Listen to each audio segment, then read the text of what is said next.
guys are hardcore. Good night. It's almost 90 degrees and you're out here in the sun. I'll make it quick, as quickly as I can. Now, some political observers think the Tea Party is filled with people who lack culture and are uncouth.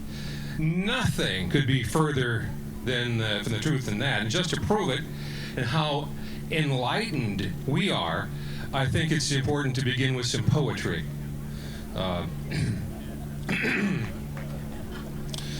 There once was a congressman named Wiener who demonstrated a perverted demeanor. Forced from the hill for acting like Bill, now Congress is one wiener leaner.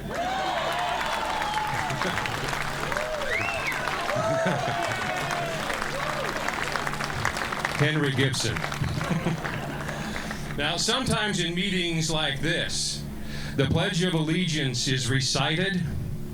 I pledge allegiance to the flag of the United States of America and to the republic for which it stands, one nation, indivisible, with liberty and justice for all. Well, that's the original pledge. Don't you believe in original intent? Whoops. Something missing. Yeah, that's the one that NBC and Obama uses. They are, by the way, pledging, by the way it was written by the guy who wrote it, Francis Bellamy. This is really interesting stuff. It demonstrates how history goes full circle. In 1954, under God was added, and that's the current politically correct version, the ones you guys responded to because you are politically correct. I'd like to propose a constitutionally correct version. Here's my corrected version, a la 1787 and 2011. Indulge me. I pledge allegiance to the flag of these United States of America and to the republic for which it stands, one nation under the triune God, perfectly divisible, with God-given liberty and justice to all that acknowledge Him. Now, in the middle of the 1800s, in Europe, socialist revolutions were all over the place. It was an era of Karl Marx and Engels, socialist revolutionaries abroad and social foment at home. Many of the socialist revolutionaries were chased out of Europe just ahead of arrest in many cases, and many of them ended up right over here and landed in places of great influence. You might remember the name Edward Bellamy, latter 19th century socialist utopian who wrote an extremely popular book called Looking Backward. Sold more than 1 million copies back then. He was a social polemic. It was a social polemic advocating for an egalitarian communist state in the United States. It was a book that was later cited by secularist economist Charles Beard and John Dewey, who was the father of progressive American education, another socialist luminary, and a destroyer of the Christian public education system. As the most influential book of the 19th century, right behind Marx and Engels' Das Kapital. You might have heard of his cousin, Francis Bellamy. He was a Baptist minister.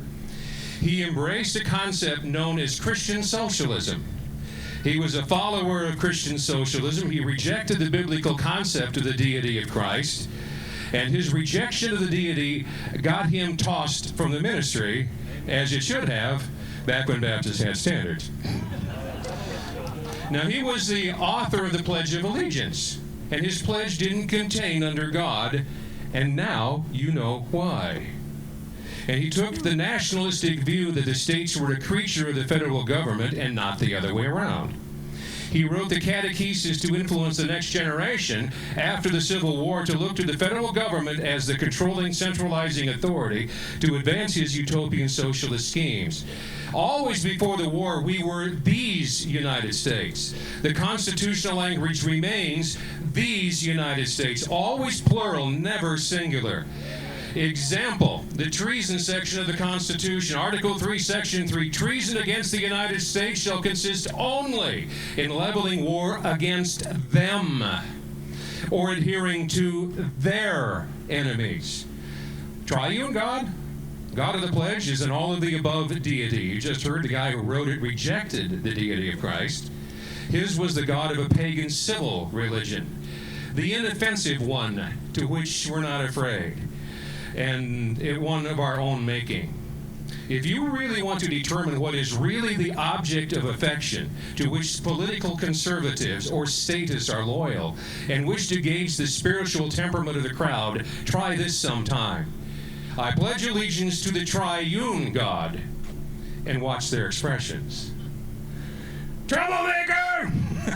Offensive! Non-Christian, you're a bigot. Don't you believe in the First Amendment? What about separation of church and state? We didn't really mean that under God stuff anyway.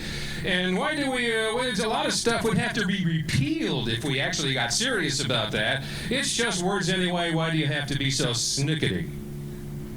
And you quickly find out the last thing most of the pledgers wish to do is to swear an oath to the God of the Bible. Perfectly divisible? What do you mean, Mickelson? I thought we'd settle that question with the Civil War. Well, what was settled was that one army could slaughter more people than another army. No legal issues were settled, nor can they ever be settled by coercion. The slavery argument is still used to justify unconstitutional federal power grabs. You've heard it regarding the debates over Obamacare. Where in the Constitution is the national government given jurisdiction to impose a national health care system? Nowhere. So, amendment, the 10th Amendment, we can opt out of the state's inherent rights. Oh, that's slave. You're talking about states' rights. That's about slavery. Well, that phony charge still works on just about everybody that's not an adult. But there are a lot of Americans who refuse to grow up. Perfectly divisible? You mean you really want Iowa to become a separate country?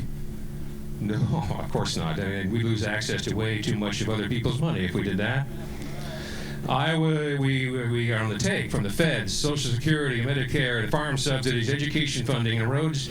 And we get back more from the federal government than we send them. Let's not be overwhelmed by this integrity thing. Let's just move on. Sorry. Oh, by the way, the under God part of the pledge was added in '54 in the middle of the Cold War. After President Eisenhower heard a sermon one Sunday morning about, he was asked by the pastor of that question, couldn't the people of the officially atheist Soviet Union say our current pledge with equal enthusiasm? The one without God? Within days, Congress was persuaded to add under God to the pledge. It's truly ironic, therefore, that our political class is trying to bring us back to the 50s. The Iowa Democratic Party, in their most recent party platform, calls for a return to the 1953 version of the pledge. Notice they didn't say, we don't want to be under God. They just say, we just like to return to the early version. Just like they never mention the word abortion. They just talk about women's health freedom. Just like they don't mention gay marriage. They just call for marriage equality. Or as a New York activist last week, after the same gender marriage vote, said, we have earned the right to marital happiness. Apparently in New York you can do that. Road trip. Anyhow, here again is my corrected version of the Pledge of Allegiance, against which I have no objection. I pledge allegiance to the flag of these United States of America and to the republic for which it stands, one nation under the triune God, perfectly divisible, with God-given liberty and justice for all that acknowledge Him. Amen. Now someday, when you're feeling a little politically feisty, and in the spirit of the original Tea Party, I dare you to do that. I double dog dare you to do that. Oh, and one last thought, and remember, politicians are much like slinkies. They're perfectly useless, but fun to watch when you push them downstairs. Thanks for listening.